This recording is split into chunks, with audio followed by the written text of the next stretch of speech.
Welcome to the Average Jacks podcast, and today I'm joined with a very special guest, Liv Fowler. Hello. Thank you. We got the laugh out of the way. We knew it was coming, so at least we got rid of it. But thank you for coming on. Thank you for joining me. I know you're very busy, getting me in amongst training, uni, everything else that you do. I think your story and what you do is super interesting, and it's something that's intrigued me for a while, knowing you and sort of seeing how often you train and sort of the competitions that you do. But I always like to start at the beginning. So what first drew you into athletics? So I started when I was about 8 years old. My dad was a coach at the local club. My sister was an athlete at the local club. So my dad was coaching my sister. Obviously, mum came to pick us up. So I was always with my mum, picking them up.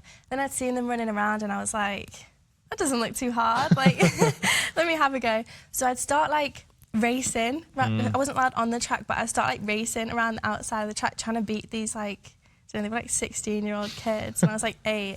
Obviously I wouldn't, and I'd run like, I was used to run, I was carrying shopping bags. My technique was just terrible. But I'd always had like I don't know what the word is, but like I was always drawn to the idea of like being competitiveness. Fast, yeah. I tried other sports. I did gymnastics since I was 2, horse riding since I was 5, but none of them had the same like spark. Like I did them, but I didn't have the same like passion towards it as athletics. So once I was old enough, I joined the under-11s, which is just like, you just run. Chaos. Yeah, you just run. You're just there to expend some energy. Then moved up to under-13s, and that's when it starts getting a bit more like, you are still there for fun, but in the back of my mind, there was always something more that I wanted from it than fun. Then under-15s, then you start to specialise. Then I joined a heptathlon group, multi-events group, and I stayed in that till under-20. And now I've got rid of the heptathlon and just sprinting. Focusing on that solely. So, you know, you mentioned there about sort of doing it as like energy expenditure, sort of coming up, seeing your sister do it, your dad being involved with it. When did you realise that you could compete? So like, when did you think that, you know what, I'm actually pretty good at this? Very, very recently, to be honest. When I was younger, I'd see the girls on the podiums. They'd be winning the teddy bears and the medals, and I'd be like, I'd love to have one of those, but I just I was never talented at it. I just enjoyed it and I was passionate about it. It wasn't until, funnily enough, my Achilles injury that I actually thought, ooh, like something changed in me with that injury, and then the comeback from that ever since then, it's just been like that. So only in the last like 2 or 3 years I've really thought like, okay, this could be like a career, like the dreams could actually be like coming true now. And the Achilles injury, do you think that was a case of you realised what you'd lost in a sense when you couldn't do it for that period of time? Because athletics, like it's with any like hobby or sport that you do, it's like you get away from things, and when it's taken away and it's the thing that's now making you miserable, it's hell.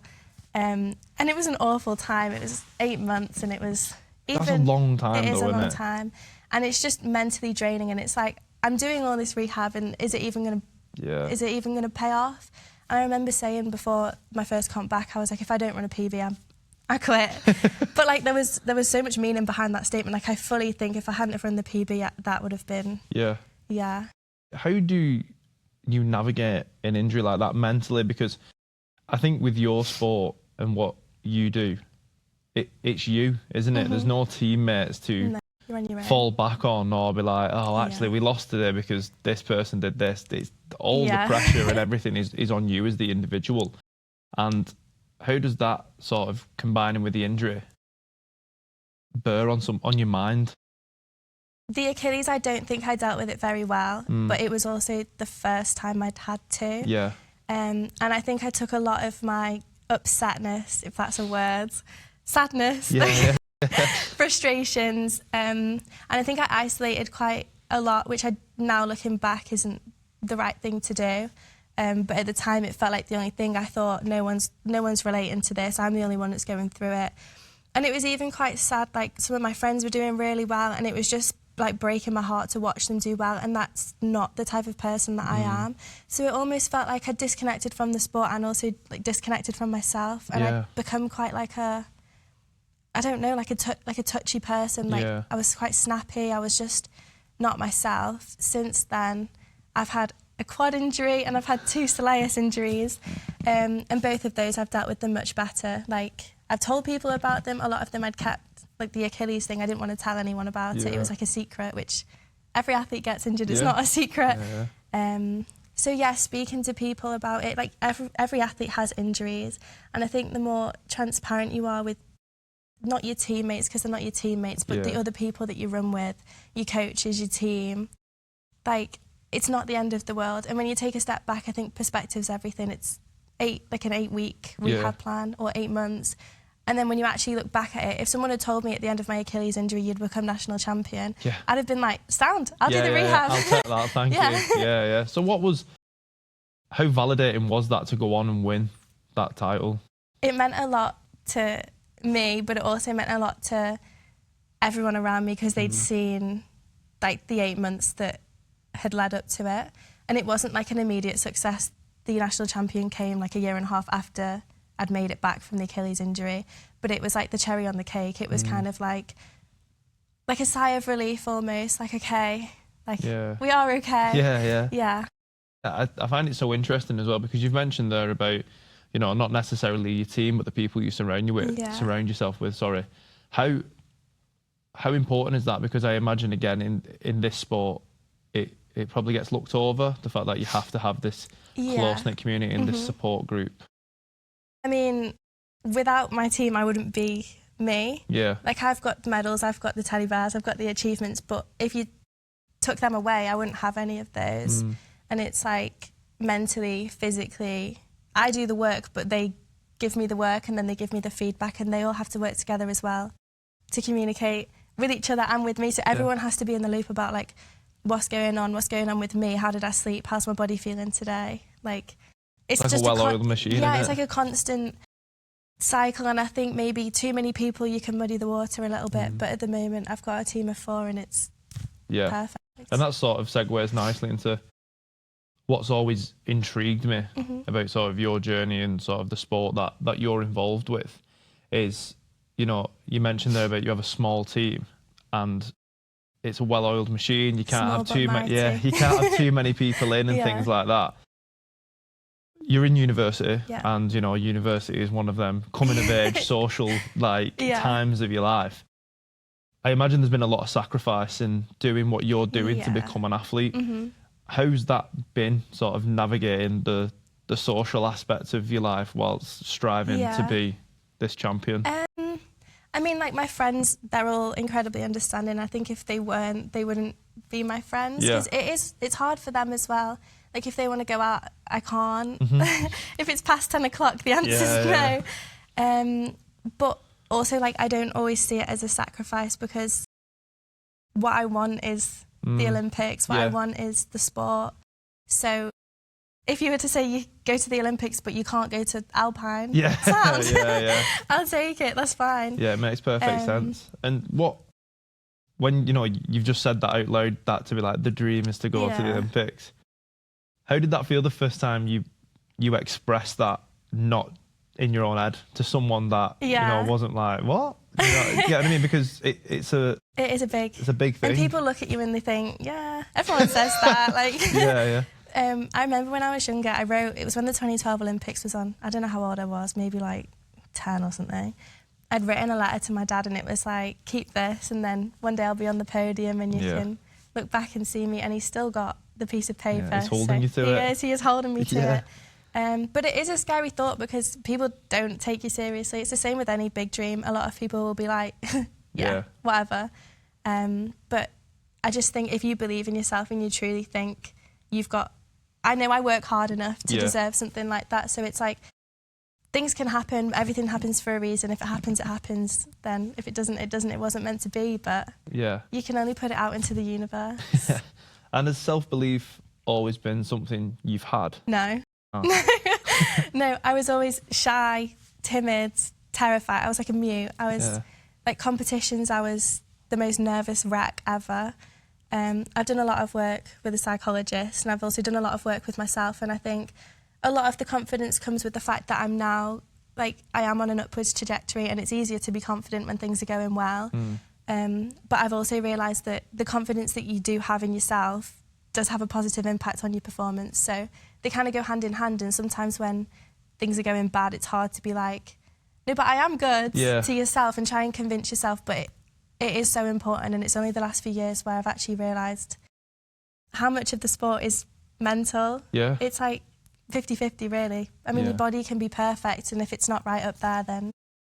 I think that's probably true with life for most of the time. And you know what, I mean, speaking from experience, you can meet a lot of people that don't get by on bullshit, but they can just fucking charm their way through things, or just they have that mentality and that sort of aura about them where, you know, they throw enough shit and it'll stick. But then some people have like the talent but just crumble at that stage, and you see it so often, don't you, especially in elite sports. Like they'll cruise through to a point and then they'll get to like the big league. Exactly, especially with all the pressure and stuff. Like there's pressure that you put on yourself, but then there is also, once you get to a certain level, there is that external pressure, and people see you on the start line and they think, oh, she's running, like all eyes on her type thing.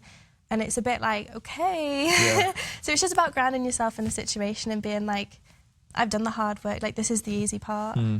The hard work is another aspect that I want to get into because, I mean, you're always in the gym. I mean, may as well live there. Yeah, you may as well, but like, you're also at university too. So what does a day look like in your life? Just the average day? I mean, most days look the same because like gym, uni, sleep, eat, repeat. It's like the same thing. But no, I'll get up. I like to do my gym in the morning because like I'm a very...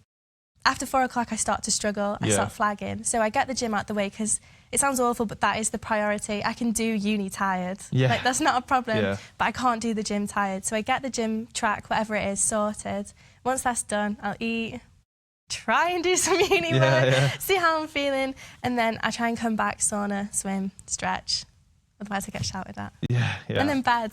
I suppose, how important is it to have, like, your team holding you accountable to that and not just sort of being like, well, you can have this evening off, because that would obviously compound into just being lacklustre, wouldn't it?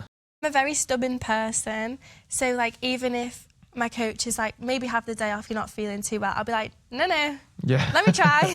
So sometimes it's actually the other way around, and they're saying like, no, Liv, like actually chill out, like you're going to burn yourself out, you're going to do too much, like it's counterproductive. So I think a lot of them is holding myself accountable for rest rather than holding me accountable to do the work. I'm a very driven person, almost to my own detriment at times. And you said detriment there. And, you know, some people probably wouldn't think that that's a detriment, working and working and working. They probably assume that it is part and parcel of getting to the elite standard. But you mentioned burnout there. Is that something you've suffered from in the past? Yeah. Like I said, I don't like being told no. I don't like being told I can't do something. So if you give me a session to do, I'm going to do it exactly how it's written down, to the reps that are written down. And sometimes your body just isn't there. Like, women have their cycles. You can't always work to the same standard throughout that. And it's like, I will push myself and push myself and push myself, and I'll be like, no, you can do it. Like, what are you doing? Almost like beating myself up about it a little bit. So it's frustrating for myself at times because it's like, I know what the right thing to do is, and I also know what the wrong thing to do is, but it's like a weighing scale, and I'm like... And does the psychology element of that help sort of unmuddy that water?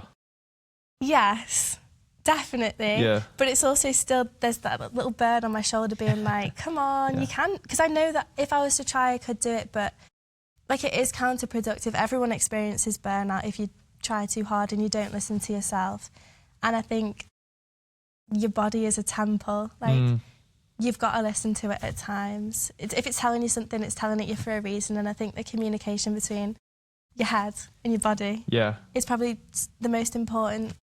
They can send very different messages sometimes. Exactly. Because you have the days where you're like, you think, oh, you can't be bothered. I'm fucked here. Exactly. I'm like, oh, I'll just take that rest day. And then you go, then them are the sessions where you end up probably doing your best work and feeling your best. Yeah, and it's like learning the difference between I can't be arsed and your body's actually saying like, not today. So it's like, it's tricky, but I'm still learning myself. I think we're always learning that. And I think it doesn't always show its head in the same way all the time. So some days you're like, oh, I'm just being soft, and then you go and you're like, oh, actually that was the one where I should have listened. Yeah, so I find that dead interesting that even when you get to, you know, like the elite level, Yeah. that them predicaments, They still happen. yeah, they still happen. And I think this is what is always good having these conversations is that, you know, there's probably not like elite level sprinters listening to this podcast, but there'll be people who go to the gym and even your sort of issues and common problems, they're very relatable to probably the same things that the average gym. They don't just go away. No, and I suppose that's what's reassuring to hear. And, you know, you mentioned there about university, getting your sleep in, your food and that. Has time management always been a strong point? Yeah. Yeah. I'm a very organised. I write everything down. I've got a plan. I'll stick to the plan. If I'm late, I get stressed. Yeah. So yeah, I plan a week in advance. If you ask me what I'm doing 2 weeks, I don't know. But I know exactly what I'm doing for the week. And I stick to it like glue. Can you, for someone who is not like that whatsoever, like what are some of the tools that you put in place for that? I don't even know. It's just like if I don't have that structure, I start getting stressed. My body starts going into like panic mode. And like the bird on the shoulder starts going. There's too much that I need to cram in to not have the list. Like this is what you're doing then, and then you're going to do this, then you're going to do this. And it also holds me accountable. It's like, no, I do have to do the uni work, and it's not getting ticked off the list till I've done it. That's fair enough. So like another thing that I was thinking about is you've obviously got your studies that you do. Yeah. There's like the athlete there as well. Yeah. Do you ever shut them two off? Is there just another section that isn't either of them two? Not really. No. I'm a very competitive person, and it's like I want to be the best that I can be in academia, and I also want to be the best that I can be in sport. And I think it's important for people to know that you can do both. You don't have to be like, if you want to be good at something, it doesn't have to just be one thing and you have to put your whole life into that one thing. But then again, it's also so important to have a life outside of those things, which I don't really get too often, but like I do have things that I enjoy doing outside of those, and when I get a chance to, it's like a decompress. Like, so it's not a regular thing, it's more of like not a treat for sort of thing, but it's something you want to use it when you need it. Exactly, and it's just as important, but it's like in moderation. It's the same with everything. Like these two are my priorities. If I'm a bit overwhelmed with those two, then here's my life outside of this. Instagram. I love like painting and stuff. So it's good to get off my phone at times and like decompress with that. I think like stepping away, because I imagine in sort of the circle that you're in with athletics, it's very much highlight reel on Instagram. It's all the best stuff, and does that become taxing to see? Like, especially when you're injured. Or if the start of this season my races weren't going exactly how I'd have planned them to go, and seeing people championship records, PBs, it's like, oh, when's my time? Because like last season, PB after PB after PB, it was high after high after high, so I'd almost forgotten how to lose or do bad. So the start of this season was a nice reminder of that, but it's still important to be able to deal with that. So without the lows, there's no highs. The losses are important, aren't they? The universe has a funny way of bringing you back down. Humble yourself. 100%. But I imagine that just stokes the fire more. It does. And then it's like, okay, I'm going to get back in the gym and I'm going to work harder. And my coaches are like, sometimes working harder isn't actually what you need. Sometimes you actually need to come back down and just chill. So I had 4 days off of just completely switching off from it. Then I went back in the gym and I was hitting PBs. So it was the 4 days off.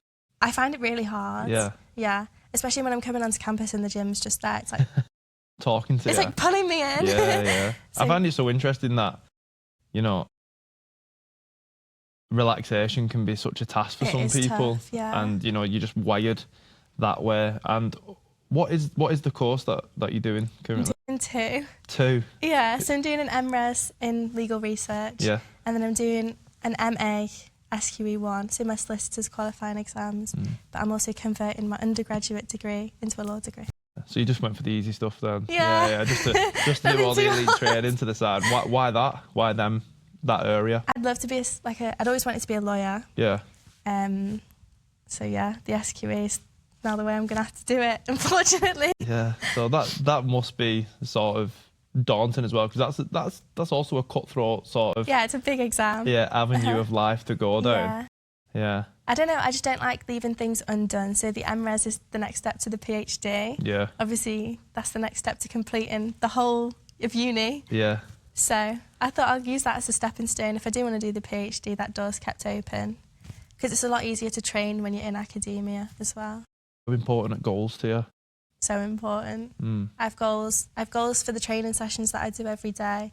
I've got goals for like the whole season as a whole. It keeps you motivated. Yeah. You can go to the gym and you can say, I'm going to do, 10 reps of squats, but like 10 reps of how much weight. Yeah, yeah. So it's like, you can go to the gym, but it's like you're not getting the full thing you could get out of it, if that makes sense. Like, you have to have an endpoint and Exactly. then you focus everything around that endpoint. So do you almost always reverse engineer where you want to be? Yeah, and again, sometimes it can be frustrating if your body's not cooperating with you. So it's important to have a goal, but it's also important not to become so like stuck on the goal. Goals can move, but they are important. Yeah. Yeah. How do you come to the conclusion that it's time to move the goal, like shift the goalposts?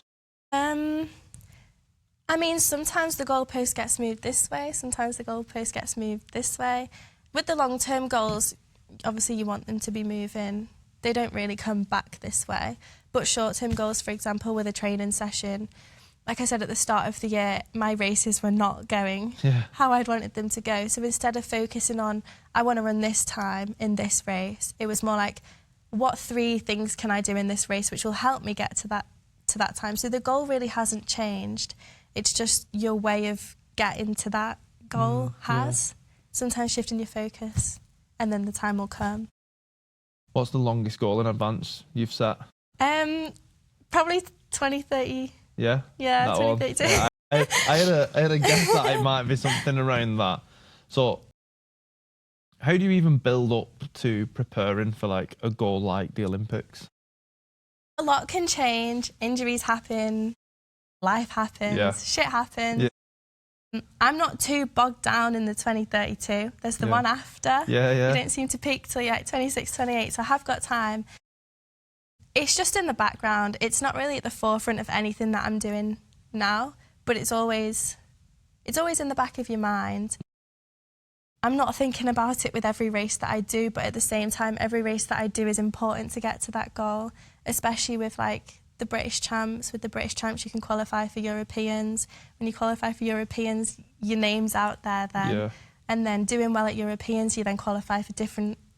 It's all there, but it's never like, I'm doing this for the Olympics in 2032 now.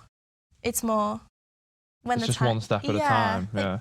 How does it feel when, you get to them levels where people might be sort of like, that's her, and like you going onto these meets and you go into these events and stuff, and how was that to deal with for the first time that you were sort of maybe a target and a known entity? Yeah, I was never used to having a target on my back.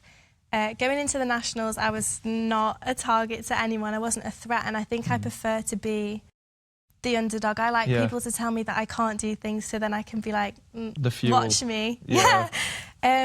I don't really have much experience being the top dog because it only happened, it was my last race of the last year. But I did have someone tell me that before my first comp of the season, apparently they were speaking in the crowd like, oh, watch her, she's a England sprinter. And I was like, okay. I don't know, it almost feels like imposter syndrome a little bit. It's like, I'm not used to hearing my name in that type of context. So for me, it can sometimes feel a bit weird. Like at the British champs, they had kids there waiting for your signature and you're like, are you sure you want mine? That's mad. But they do, because like you're their inspiration, and when you actually look back at it on the video, it's really sweet and it inspires me to inspire them.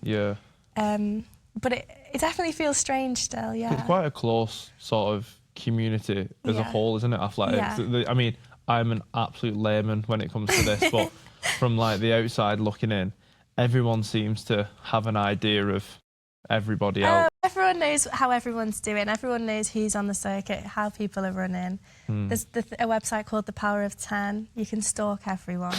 It's great. Is that what you're doing when Before you a actually race, say you're yeah. on TikTok and Instagram? You're actually on that, Sometimes. sussing them out, yeah.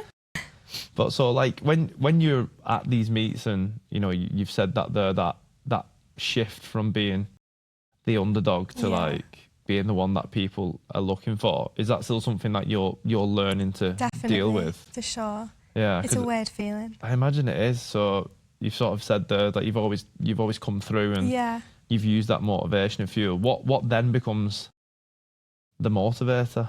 I guess what they say is it's easy to get to the top, but it's hard to stay at the top. Yeah. And I think I'm slowly figuring out the truth in that statement.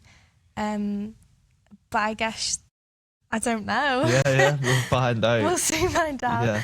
So when you moved away from like the heptathlons and things like that, what spurred on that decision to just solely focus? That was the Achilles. Yeah. I ruptured it training for the heptathlon, and physically I'd love to go back, but mentally I don't think I'm quite there, and I don't know if I ever would be now that I've fully come away from it. Heptathlon's a bit of a brutal.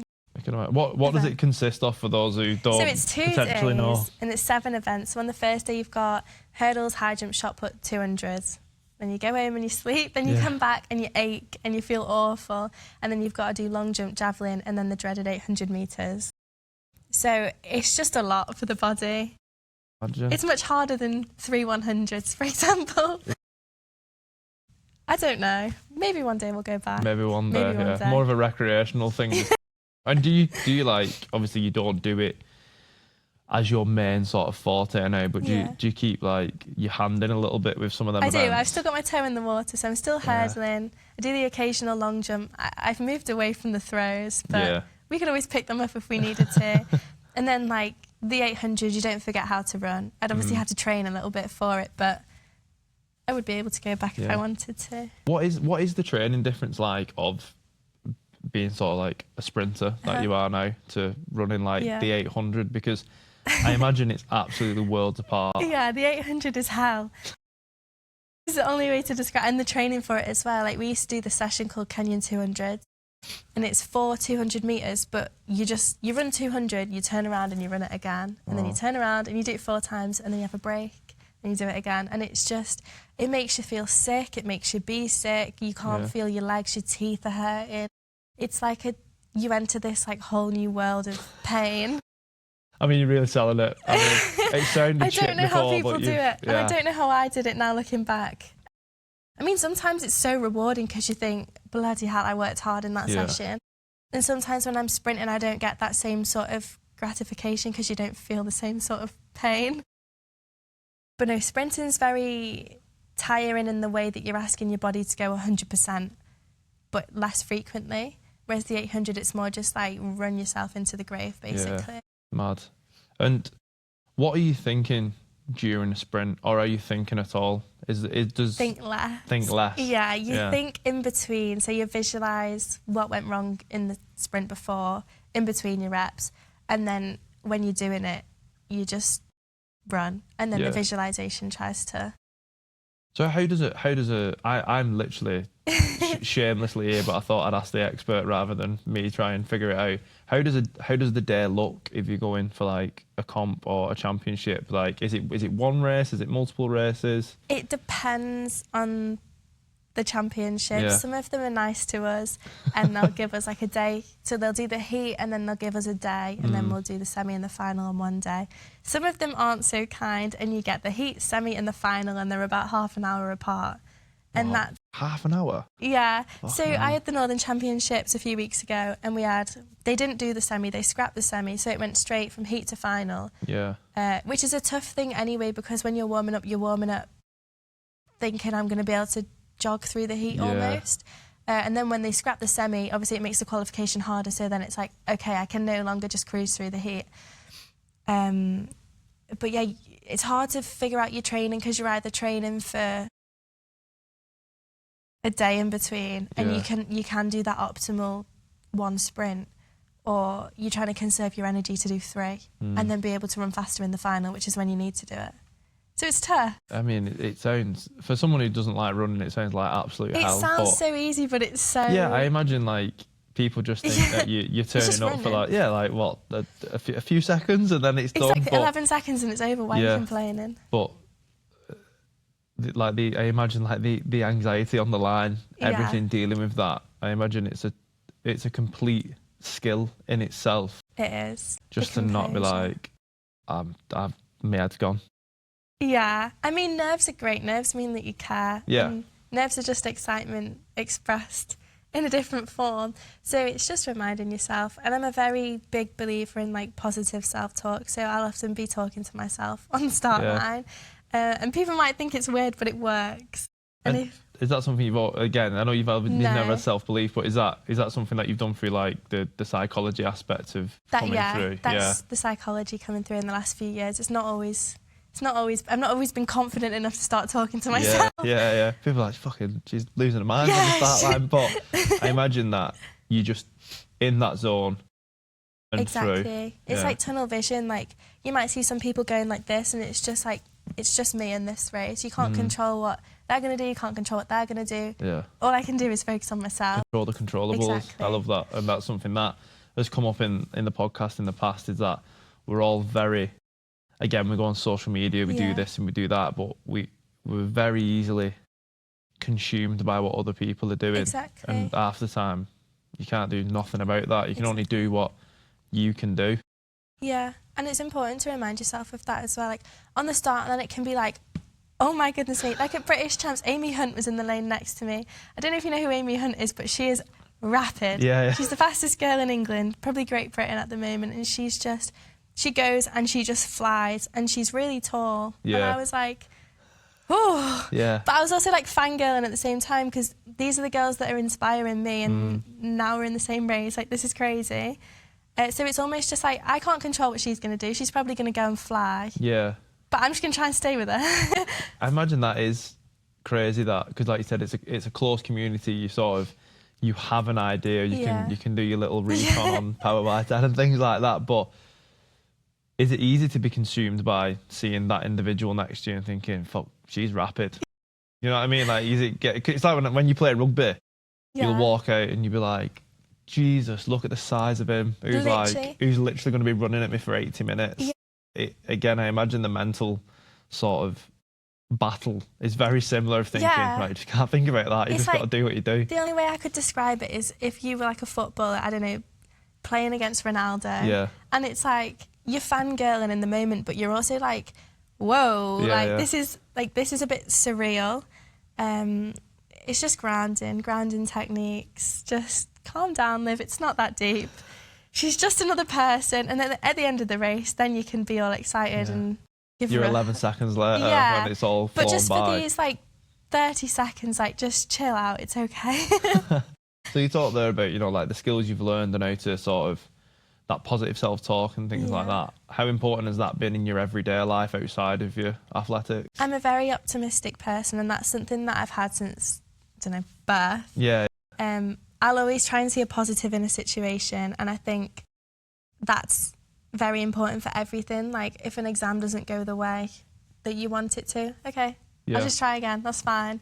But yeah, self-talk, positive, optimism, I don't know, it sort of like frames your mentality. I think if you're a glass half empty? Yeah. If you're a glass half empty type of person, sort of setting yourself up for a bit of a miserable life if you're constantly going to see the bad in a situation. And sometimes situations are just shit. Yeah. Like my leg, it was an awful situation. Yeah. But now I've come away from it and I've looked back at it, there were so many lessons from that I've taken away. And whilst I might not have realised it at the time, I think being in that situation now has taught me, if something goes wrong in my life now, it's like, okay, there will be a lesson in this somewhere, even if it feels shit now. Like it feels like I'm in the depths of hell. When I come out of it somewhere, there's going to be some sort of lesson, and I'm going to come out of it like a stronger person, a better person. There's going to be some positive you can take from it. No, that's great. And like, to get that insight is sort of fantastic. And something that I did want to ask you was, if there is any sort of aspiring athletes listening to this, what advice would you give them? Don't give up on a dream, even if it seems crazy. Like, if you told 8-year-old me that we would have been national champions, she'd have probably, I don't know, she wouldn't have believed you, that's for sure. Yeah. But like, obviously to me now, it still feels kind of surreal to say that, because I can remember being younger and thinking that's never going to be me, and then it was me. But then you've still got the bigger goal in the background. I do want to go to the Olympics, so national champions, nothing compared to being in the Olympics. Yeah. But just believe in yourself. Like, if you think you can do something, go and do it. Don't let someone tell you that you can't. Don't let any coaches tell you. I've had that myself. Coaches can be a bit detrimental. Almost be envious of your ability. Yeah. And if you're in that environment, like, don't sit at tables that don't feed you. Like, move away. Do anything that you need to get that goal. If that's what you want to do, then please go do it. The jigsaw piece will fit somewhere eventually, won't it? You just got to keep trying, and no matter how hard it gets, don't give up. Because if I'd have given up, then we wouldn't be here now. Yeah. And I suppose that is the glass half full perspective of these things. Another thing I wanted to ask you, because I've seen the style of training you do. What is one myth about being an athlete that you wish people didn't have, or they understood more around? I know you see me in the gym all the time, but more isn't always more. Sometimes less is more. And I think just listen to your body. Like, if it's trying to tell you something, just listen to it. And Yeah, because to be fair, you're not in there like, I mean, you are in there slinging weights a lot, don't get me wrong, and doing like all your strength training and stuff, but a lot of it is sort of like recovery, isn't it? What you do and things like that. How important is the strength training? It's always important, but I think you can overtrain. Yeah. You can overtrain, you can undertrain, and it's hard to find that balance, but once you find it, it's a lovely feeling, like, because you can go to sleep, you wake up and you still feel fine the next day. Yeah, and something that we're going to have to talk about, because we talked about it a little bit before, is like the nutrition aspect of it and things like that.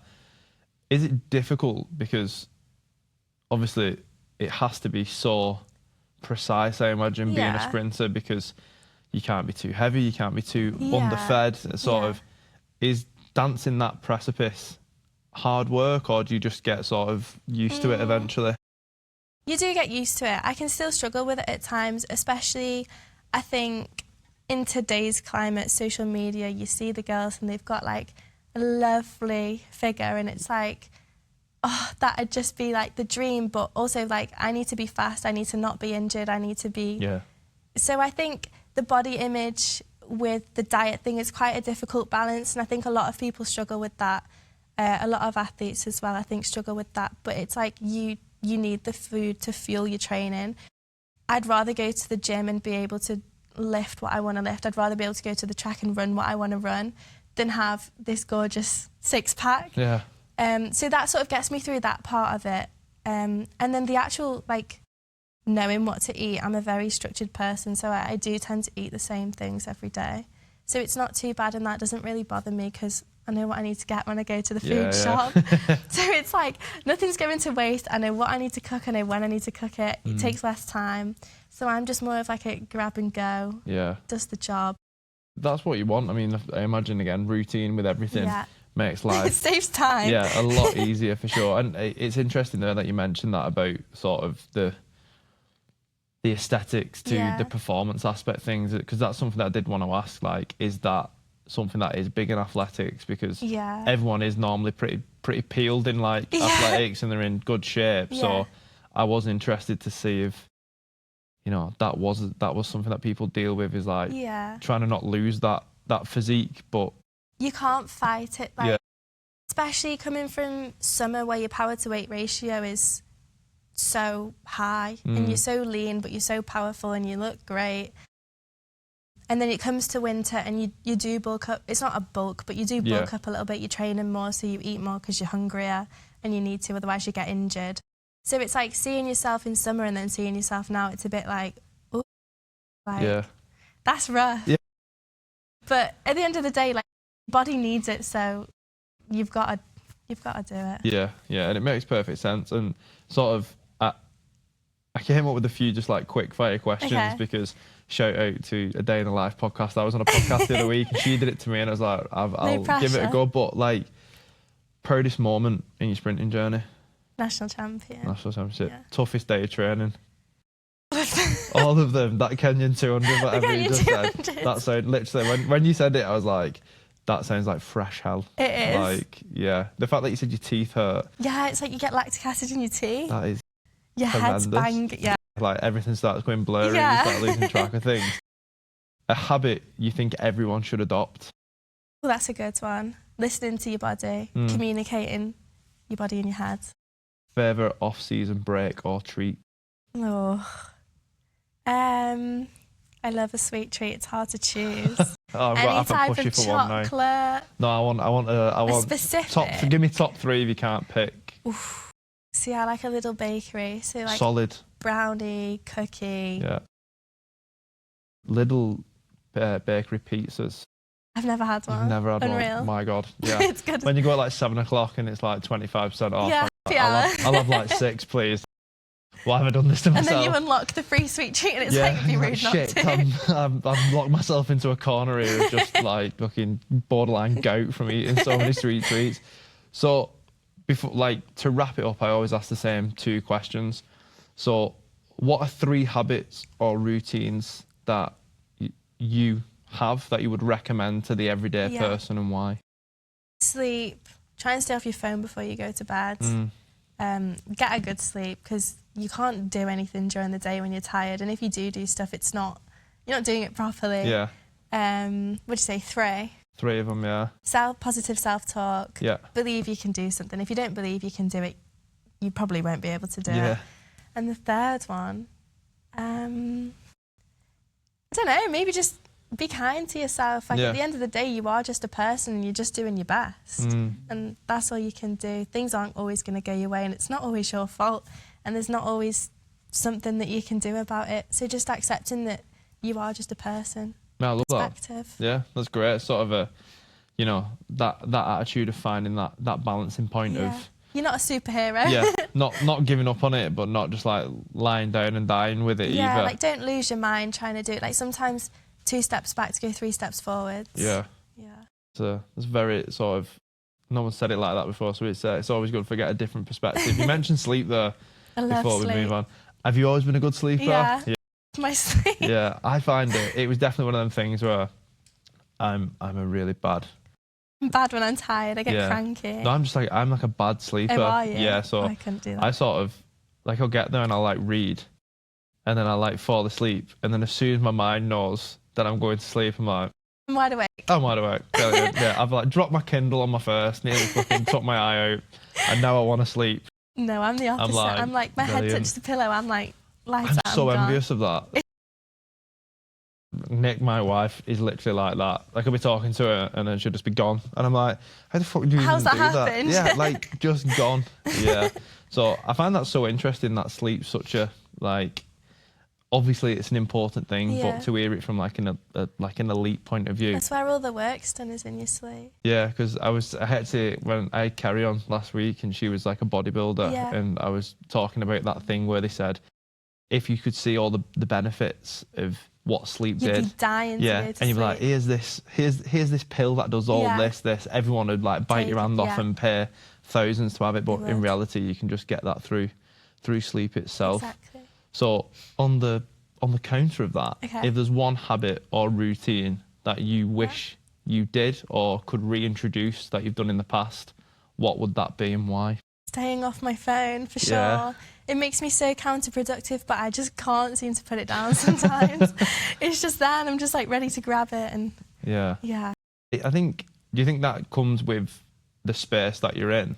I think so, but I think also a lot of it's just, I don't know, it's just my own, it's just a habit, isn't it? A lot of the time it's just there, you see a notification. The notification realistically can wait, but I just can't seem to, I'm just drawn to it. Do you think it's because you're so like locked in with what you're doing in other things that you just need that time to almost decompress, like brainless activity? Yeah. But then it leads to doom scrolling and then and is that something that you'd say you're bad for? Yeah. Really bad. It's so easily done. Even when you're like conscious of it, like you can just find yourself slipping I'm like into 5 habit. more and then I'm like, another 5 won't hurt. And then yeah. it's like, oh, you've wasted Screen your time. time's 10 hours. Yeah, it's You're like, silly. shit, I know. here we are. So like, yeah, is there anything that you do to combat that, or is there anything you've put in place to do it? I need to Just try. riding that wave. Yeah, there's an app called I think it's 1 Sec, and like you put it on, and you can like go into your shortcuts on your phone, and when you open an app, it tells you for like take a breath, and then when you've done the breath, it says, do you still want to continue? Just ignore it. I've got that.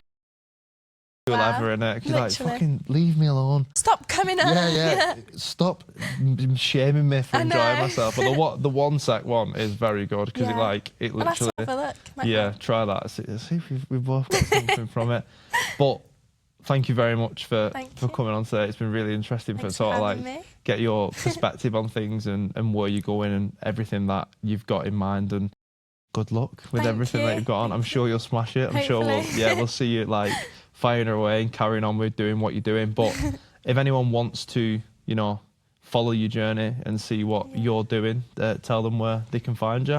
Olivia Rose Sport on Instagram. And I have no idea what my TikTok is. I think it's Olivia Rose. Yeah, I could be wrong. You'll just have to link it on your Instagram. It'll be on my Instagram. Yeah. And there's the documentary as well. There is a documentary on YouTube. It's linked in my bio. Before we got, how was that? Was that weird to be like followed around? It was, but luckily I won it, so it was fine. I was thinking this is going to be an awful documentary if I don't win, because the whole thing was focused around me becoming the national champion from the Achilles injury to then that. So I think that put a lot of pressure on me to win, but I do love the pressure. So I did like it. Get it in again for when you do it next time. I will. Like have the cherry on top of the cake for it. But thank you very much. It's been great, and I thoroughly enjoyed it. Me too. Thank you.